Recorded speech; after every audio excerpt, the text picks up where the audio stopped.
Hey everybody, welcome to episode 21 of One Optimist with Chris. The goal is to put out quick, relevant content that explains the why behind the what in order to positively impact the freight community.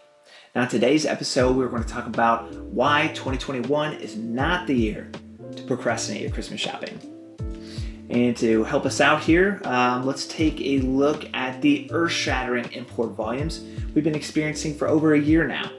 And to help us explain those earth-shattering volumes, we're going to look at the Inbound Ocean TEU Volume Index for the United States, or IOTA. So IOTA is a good forecasting tool as it allows us to see how much demand is expected to reach a given U.S. port 30 plus days in advance. Now, this is even more relevant when discussing seasonal goods, as continuous above average import volumes, like we've seen over the past year, has led to an increase in anchorages and above average dwell times. So much so that many ports are starting to look more like parking lots instead of places to load and unload cargo. Now, let's take a look at the ever popular picture of the San Pedro Bay here, which holds vessels looking to dock at the port of LA and Long Beach. Now, currently there are over 70 plus ships anchored waiting to get unloaded. And according to the Port of LA's signal data, the average anchorage time is up to 8.7 days. And the Port of Long Beach has also been experiencing explosive volumes, shattering monthly cargo records 13 of the last 14 months. Now, combined, these two ports make up 35% of the domestic import volume into the United States. So understanding what happens here is incredibly important. Now, this historic volume surge has importers looking for ways to diversify their network, and with the Panama spread, or basically the Panama spread is the container rate difference from China to North America West Coast minus China to North America East Coast, which right now is only about $1,700. For many importers, it makes sense to explore East Coast import options, and one of the popular alternative solutions for several importers has become the Port of Savannah. Now, this is a visual of the Port of Savannah here currently as of today, and right now there are currently 25 ships anchored off the coast of Savannah. Now, Savannah, which according to the Georgia Ports Authority moved a record-breaking 450,000 containers in July. That's a 25% increase from last year. And while the numbers for August have yet to be reported, with over 25 ships currently anchored off the coast of Savannah, and future bookings remaining strong, volumes do not seem to be subsiding anytime soon. Other East Coast ports experiencing explosive year-over-year bookings currently are New York and New Jersey at 173% year-over-year growth, Baltimore at 76%, Norfolk at 134%, Newark at 257%, and Jacksonville at 420% growth year-over-year.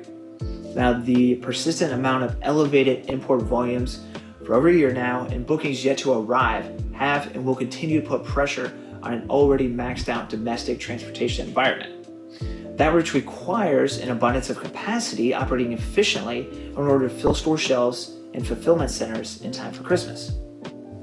Now, when talking about the overall health of the domestic transportation environment, Sonar's outbound tender rejection here index does a pretty good job of painting a picture of the state of the overall truckload market. Basically, what the outbound tender rejection index does is it says the higher rejections rise, the more it signals that supply and demand are out of whack. And with rejections remaining above 20% here with this orange line, since July of last year, it's safe to say that demand has been overwhelming supply or capacity for some time now.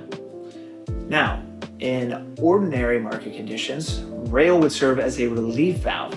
However, the pandemic has catapulted e-commerce demand years into the future and has proven to have some stickiness around the Amazon effect or the expectation of getting goods delivered much faster than ever before. So utilizing truckload over rail has proven to be beneficial for many retailers right now, whose biggest fear is not getting enough product on the shelves in time for the approaching holiday season or orders fulfilled at fulfillment centers.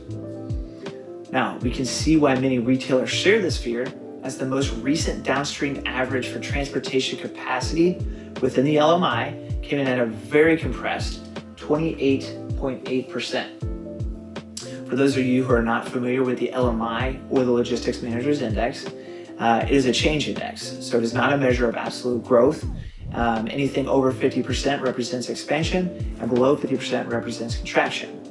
Now, according to the LMI, which was published, this version was published on September 7th, the Transportation Capacity Index remains historically low, indicating continued downward pressure on transportation capacity.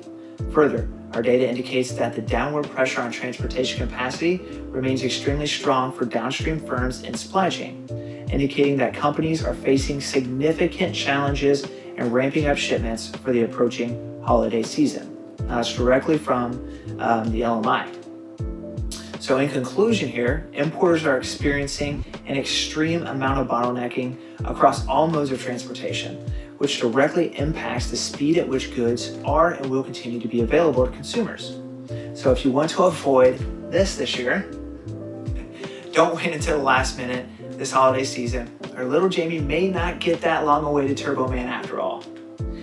And as always here, if you'd like to talk to me about these topics in more detail, you can reach out directly or find us at bridgelogisticsinc.com. And until next time, I'm Chris Eads, and thanks for joining me on another episode of What Not to Miss with Chris.